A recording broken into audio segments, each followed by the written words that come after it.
আসসালামু আলাইকুম। Shimul memorial nursery school and college কর্তৃক আয়োজিত অনলাইন ক্লাসে নবম শ্রেণীর সকল শিক্ষার্থীকে জানাচ্ছি স্বাগত। উপস্থাপনায় আছি আমি সাবিনা ইয়াসমিন, সহকারী শিক্ষক, বাংলাদেশ বিশ্ব পরিচয়, Shimul memorial nursery school and college.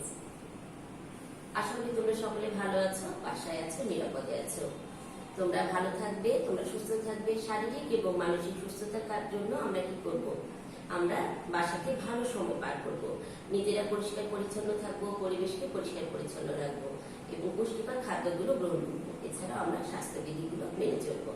ইনশাল্লাহ এই সময়টা যেন আমরা খুব দ্রুত পার করতে পারি, তার জন্য আমরা আল্লাহর কাছে প্রার্থনা করবো।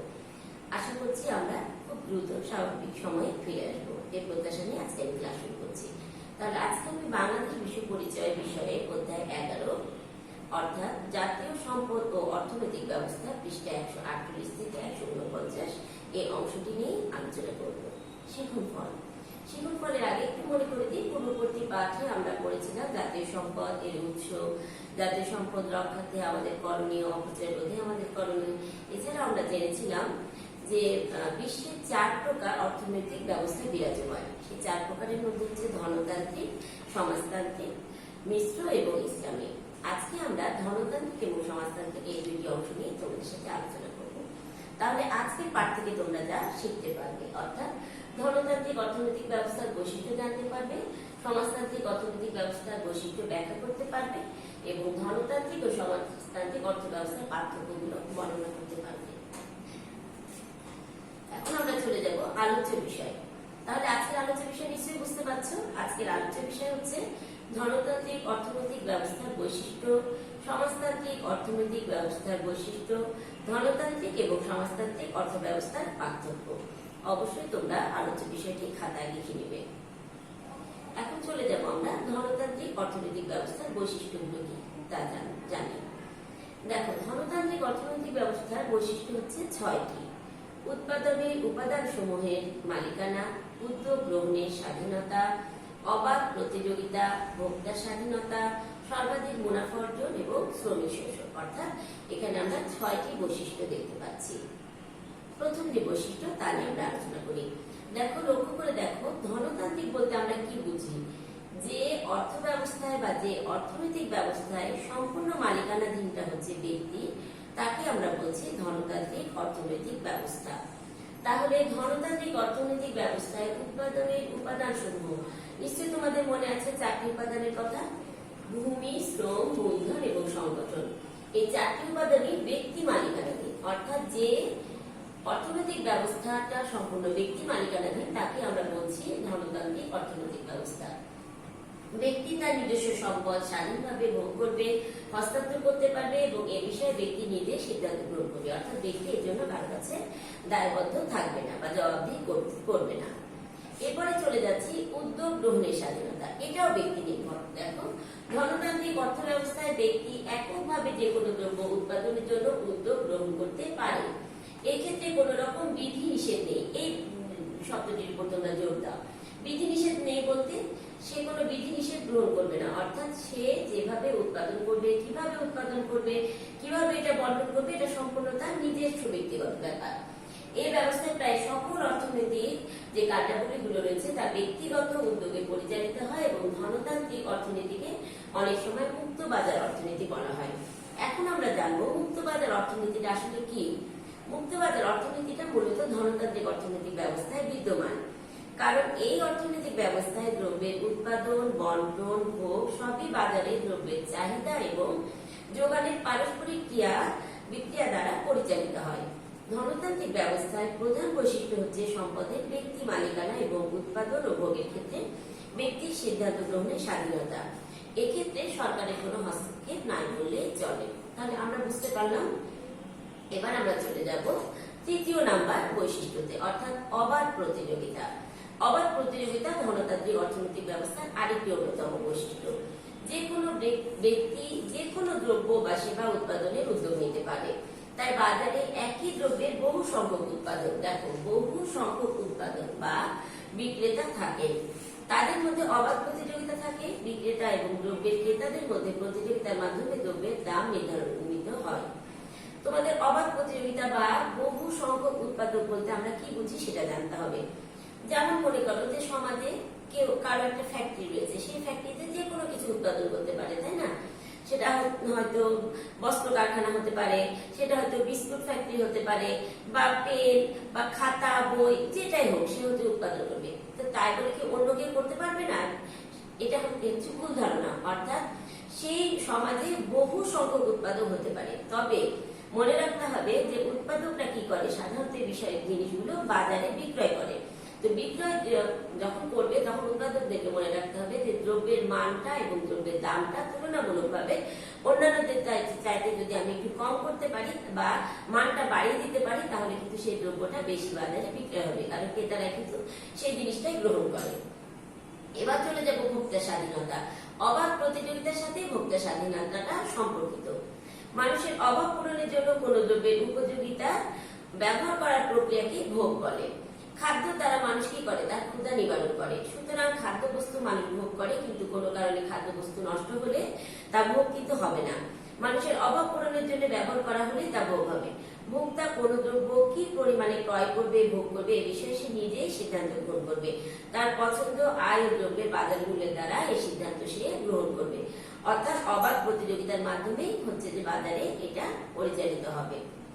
এখন আমি যে দুটা পয়েন্ট বলবো, সেই দুটা পয়েন্ট কিন্তু ধনতান্ত্রিক অর্থনৈতিক ব্যবস্থার খুব হচ্ছে উল্লেখযোগ্য এবং অন্যতম পয়েন্ট। সেটা হচ্ছে সর্বাধিক মুনাফা অর্জন এবং শ্রমিক শোষণ। ধনতান্ত্রিক অর্থনৈতিক ব্যবস্থার মূল উদ্দেশ্যই হচ্ছে সর্বাধিক মুনাফা অর্জন। কোনো ব্যক্তি যখন কোনো একটি প্রতিষ্ঠান তৈরি করে বা কোনো একটি বস্তু উৎপাদন করে, তখন সে চিন্তা করে কিভাবে আমি এই উৎপাদনটাকে বাড়িয়ে দিয়ে অর্থাৎ সর্বাধিক কিভাবে আমি মুনাফাটা অর্জন করতে পারবো। তার মূল লক্ষ্য থাকে মুনাফা অর্জন করা, এবং মুনাফা অর্জন করার জন্য সে অনেকগুলো নীতিও গ্রহণ করে থাকে। তাহলে সর্বাধিক মুনাফা অর্জনের উদ্দেশ্যে ধনতান্ত্রিক অর্থনৈতিক ব্যবস্থাটা পরিচালিত হতে থাকে, এবং উৎপাদন কাজে নিয়োজিত অর্থই হচ্ছে বিনিয়োগ। ব্যক্তি কি করে, যেখানে মুনাফা বেশি হয় সেই জায়গায় সে বিনিয়োগের ক্ষেত্রটাকে বাড়িয়ে দেয়। অর্থাৎ মুনাফা সম্ভাবনা যেখানে বেশি, ধনতান্ত্রিক অর্থনৈতিক ব্যবস্থায় উৎপাদনকারীরা সেসব দ্রব্য বেশি বিনিয়োগ করে থাকে। শ্রমিক শোষণ। আমরা ধনতান্ত্রিক অর্থনৈতিক ব্যবস্থায় আরেকটি বৈশিষ্ট্য দেখতে পাই, সেটা হচ্ছে শ্রমিক শোষণ। কারণ এটা হচ্ছে সম্পূর্ণ ব্যক্তি মালিকানাধীন, আর ব্যক্তির প্রধান উদ্দেশ্য থাকে সর্বাধিক মুনাফা অর্জন। সর্বাধিক মুনাফা অর্জনের লক্ষ্যে সে কি করে, সে উৎপাদন ব্যয়ের পরিমাণ কমানোর চেষ্টা করে এবং শ্রমিকদেরকে কিছুটা মজুরি হলেও কম দেওয়ার চেষ্টা করে, বা বিভিন্ন ভাবে মজুরি কাটার চেষ্টা করে, যাতে তার মুনাফাটা সর্বাধিক সে করতে পারে। এই জন্য দেখা যাচ্ছে যে এই অর্থনৈতিক ব্যবস্থায় অর্থাৎ ধনতান্ত্রিক অর্থনৈতিক ব্যবস্থায় শ্রমিক শোষণের সুযোগ রয়েছে। এবং যে হচ্ছে উদ্যোক্তা বা যে মালিক, সে কি করে, উদ্বৃত্ত মজুরিটা মুনাফা হিসেবে সঞ্চিত করে, এবং এইভাবে সম্পদ বন্টনে অসমতা এবং বৈষম্যের সৃষ্টি হয়। তাহলে কিন্তু আমরা ধনতান্ত্রিক অর্থনৈতিক ব্যবস্থার 6টি পয়েন্ট নিয়ে আলোচনা করে নিলাম। এখন আমরা চলে যাব সমাজতান্ত্রিক অর্থনৈতিক ব্যবস্থার বৈশিষ্ট্য। আমরা দেখতে পাচ্ছি সমাজতান্ত্রিক অর্থনৈতিক ব্যবস্থার 5টি বৈশিষ্ট্য রয়েছে। উৎপাদন উপাদানের মালিকানা, সরকারি নির্দেশনা, ভোক্তা স্বাধীনতার অভাব, অর্থনৈতিক কার্যাবলীর উদ্দেশ্য এবং আয় বন্টন। এখন আমরা চলে যাব উৎপাদন উপাদানের মালিকানা। সমাজতান্ত্রিক অর্থনৈতিক ব্যবস্থায় উৎপাদনের উপকরণ সমূহ সকল সম্পদ রাষ্ট্রীয় মালিকানাধীন। আমরা এর আগে কি জানলাম, যে ধনতান্ত্রিক অর্থনৈতিক ব্যবস্থার মালিক হচ্ছে ব্যক্তি, বা ব্যক্তি হচ্ছে মালিক একমাত্র।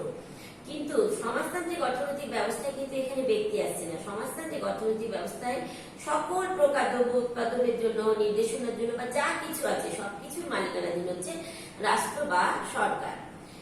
সেই জন্য এই সম্পদের উপরে ব্যক্তির কোনো মালিকানাধীন থাকবে না, বা প্রশ্নই আসে না থাকার। সমাজতন্ত্র হচ্ছে বা সমাজতন্ত্র অর্থনৈতিক ব্যবস্থা হচ্ছে সমাজের অর্থনৈতিক সংগঠন। এই সংগঠন মূলত রাষ্ট্র উপাদানের 4টি উপাদানকে সমন্বয় করে একটি সার্বিক কেন্দ্রীয় পরিকল্পনা অনুসারে উৎপাদন কাজে নির্দেশনা দিয়ে থাকে। সমাজের সকল সদস্য এই পরিকল্পিত অর্থনৈতিক কর্মকাণ্ড থেকে সর্বাধিক মুনাফা বা সর্বাধিক কল্যাণ অর্জন করে। এটি হচ্ছে সমাজতান্ত্রিক অর্থনৈতিক ব্যবস্থার হচ্ছে যে বৈশিষ্ট্য বা উদ্দেশ্য। এবার চলে যাব সরকারি নির্দেশনা। তোমরা নিশ্চয়ই বুঝতে পারছো যে এখানে ব্যক্তির নির্দেশনা কাজ করবে না, কারণ যেহেতু এটা সম্পূর্ণ সরকারের দ্বারা পরিচালিত হয়। সমাজতান্ত্রিক অর্থ ব্যবস্থায় সরকার কোন দ্রব্য বা সেবা উৎপাদনের ক্ষেত্রে যে মৌলিক সিদ্ধান্ত সমূহগুলো সেগুলো নিজে গ্রহণ করে এবং তা বাস্তবায়ন করে। এবং কোন দ্রব্য কি পরিমাণে, কখন এবং কোন প্রক্রিয়ায় উৎপাদিত হবে তা সরকার নির্ধারণ করে এবং এই দ্রব্য কাদের মাধ্যমে বা কিভাবে সবার কাছে সরবরাহ হবে তাও কি করে সরকারের নির্দেশিতভাবে নির্ধারণ করা হয়ে থাকে। তাহলে আমরা সমাজতান্ত্রিক অর্থনৈতিক ব্যবস্থার মূল যে পয়েন্ট দুটো সেই দুটো নিয়ে আলোচনা করলাম, অর্থাৎ মালিকানা, অর্থাৎ এই মালিকানাটা হচ্ছে রাষ্ট্রীয় মালিকানাধীন এবং সরকারি নির্দেশনাধীন, অর্থাৎ এই নির্দেশনা শুধুমাত্র সরকারই দিতে পারবে, এখানে জনগণের কিন্তু কোনো ক্ষমতা নেই। এবার আমরা চলে যাব ভোক্তা স্বাধীনতার অভাব। যেহেতু এটা সরকার কর্তৃক অনুমোদিত বা পরিচালিত হয় সেহেতু এখানে ভোক্তার কোনো স্বাধীনতা থাকে না বা স্বাধীনতার অভাব রয়েছে, কারণ সরকারের প্রয়োজন অনুযায়ী সরকার কিন্তু সেই প্রতিষ্ঠানকে কিভাবে পরিচালনা করবে তার নির্দেশনা দিয়ে থাকে। কাজে সমাজতান্ত্রিক অর্থনৈতিক ব্যবস্থায় উৎপাদকের যেমন উৎপাদন বিষয়ে সিদ্ধান্ত গ্রহণের স্বাধীনতা নেই, তেমনি ভোগকারীরাও নিজের ইচ্ছা মতো দ্রব্য সামগ্রী ভোগের সুযোগ নেই। অর্থাৎ ভোগকারীরা বলতে পারবে না যে আমরা কোন দ্রব্যটি ভোগ করবো, এটা সরকারই তাদেরকে নির্ধারণ করে দেবে। অর্থনৈতিক কার্যাবলীর উদ্দেশ্য। সমাজতান্ত্রিক অর্থনৈতিক ব্যবস্থায় এটি খুব গুরুত্বপূর্ণ একটি পয়েন্ট। সমাজতান্ত্রিক অর্থনৈতিক ব্যবস্থায় সকল অর্থনৈতিক কর্মকাণ্ড প্রতিটি নাগরিকের মৌলিক চাহিদা পূরণ এবং জনগণের সর্বাধিক কল্যাণ সাধনের লক্ষ্যে পরিচালিত হয়ে থাকে। এখানে ব্যক্তিগত মূলধন অর্জনের বা মুনাফা অর্জনের কোনো সুযোগ নেই। তোমরা লক্ষ্য করে দেখো, আমি যখন বৈশিষ্ট্যগুলো পড়াচ্ছি এর মধ্যে কিন্তু পার্থক্যটা চলে আসছে। আমরা যখন ধনতান্ত্রিকে বললাম তখন আমরা কি দেখলাম যে মূল লক্ষ্য হচ্ছে সর্বাধিক মুনাফা অর্জন। আমরা যখন সমাজতান্ত্রিক অর্থ ব্যবস্থা আলোচনা করছি তখন বুঝতে পারছি এর প্রধান উদ্দেশ্য হচ্ছে জনগণের সর্বাধিক কল্যাণ বা সর্বাধিক কল্যাণ সাধনের লক্ষ্য, অর্থাৎ সম্পূর্ণ কিন্তু বিপরীত। আয় বন্টন। আয় বন্টনটা খুব গুরুত্বপূর্ণ একটি পয়েন্ট সমাজতান্ত্রিক অর্থনৈতিক ব্যবস্থার জন্য। সমাজতান্ত্রিক অর্থনৈতিক ব্যবস্থায় রাষ্ট্রের শ্রমিকের মজুরি প্রদান করে, উৎপাদনের অন্যান্য ব্যয় নির্বাহ করে, ফলে ধনতন্ত্রের মতো উদ্যোক্তা কর্তৃক শ্রমিকের বঞ্চিত করার কোনো সুযোগ থাকে না, অর্থাৎ এখানে শ্রমিক শোষণ হয় না বললেই চলে। এখানে শ্রমিকের মজুরি প্রদানের মূলনীতি হলো প্রত্যেকে তার যোগ্যতা অনুযায়ী কাজ পাবে, কাজ অনুযায়ী পারিশ্রমিক পাবে। সমাজতান্ত্রিক অর্থনীতিতে জনগণের প্রয়োজন অনুযায়ী উৎপাদন, বন্টন এবং ভোগের কার্যক্রম সম্পন্ন হয়ে থাকে। এছাড়াও সকল অর্থনৈতিক কার্যক্রমগুলো একটি কেন্দ্রীয় পরিকল্পনার আওতায় রাষ্ট্র কর্তৃক পরিচালিত হয়, তাই সম্পদের অপচয় এবং অপেক্ষাকৃত অন্যান্য অর্থনৈতিক ব্যবস্থার চেয়ে কম হয়। এর ফলে মোট জাতীয় উৎপাদন বৃদ্ধি এবং ক্রমান্বয়ে সম্পদের সুষ্ঠু বন্টন সম্ভব হয়। তাহলে এখন যদি আমরা লক্ষ্য করি যে ধনতান্ত্রিক অর্থনৈতিক ব্যবস্থা এবং সমাজতান্ত্রিক অর্থনৈতিক ব্যবস্থার পার্থক্যগুলো কি, আমরা যদি বৈশিষ্ট্যগুলো জানতে পারি তাহলে কিন্তু আমরা পার্থক্যগুলো করতে পারবো। তাহলে প্রথম যে পার্থক্য সেটা বলতে হবে যে একটি হচ্ছে ব্যক্তি মালিকানাধীন, একটি হচ্ছে রাষ্ট্রীয় মালিকানাধীন। অন্যটিতে শ্রমিক শোষণ হয়, এইটিতে শ্রমিক শোষণ হওয়ার সুযোগ থাকে না। আরেকটি হচ্ছে কি সর্বাধিক মুনাফা অর্জনের উদ্দেশ্য থাকে, আর এই সমাজতান্ত্রিকে কি থাকে মানবের অর্থাৎ মানুষের হচ্ছে সর্বাধিক কল্যাণ সাধনের চেষ্টা হয়ে থাকে। আমি ক্লাসের প্রায় একেবারে শেষ পর্যায়ে চলে এসেছি, আমি মূল্যায়নের মাধ্যমে ক্লাস শেষ করব। তো আমি আশা করছি তোমরা আজকে যারা মনোযোগ দিয়ে ক্লাসটি শুনেছো তারা প্রত্যেকেই মূল্যায়নের প্রশ্নগুলোর উত্তর দিতে পারবে। ধনতান্ত্রিক অর্থনৈতিক ব্যবস্থা কি, এক কথায় বলবে যে এটা হচ্ছে ব্যক্তি মালিকানাধীন। সমাজতান্ত্রিক অর্থনৈতিক ব্যবস্থা বলতে কি বুঝো, তাহলে নিশ্চয়ই আমরা এক কথায় বলবো না, যেহেতু অনুধাবনমূলক প্রশ্ন। এখানে আমরা বলবো যে অর্থনৈতিক ব্যবস্থায় রাষ্ট্রই হচ্ছে মালিক হচ্ছে, অর্থাৎ রাষ্ট্র কর্তৃক যা পরিচালিত হয়, নির্দেশিত হয় এবং জাতীয় উৎপাদন বৃদ্ধি করতে এবং হচ্ছে যে জনগণের সর্বাধিক কল্যাণ সাধনের জন্য যে অর্থ ব্যবস্থাটা পরিচালিত হয় সেটাই হচ্ছে সমাজতান্ত্রিক অর্থনৈতিক ব্যবস্থা। কোন অর্থনৈতিক ব্যবস্থায় শ্রমিক শোষণ হয়ে থাকে, অবশ্যই তখন তোমরা বলবে ধনতান্ত্রিক অর্থনৈতিক ব্যবস্থায় শ্রমিক শোষণ হয়ে থাকে। কেন হয়ে থাকে যদি বলা হয় তাহলে তোমরা বলবা সর্বাধিক মুনাফা অর্জনের উদ্দেশ্যে হয়ে থাকে।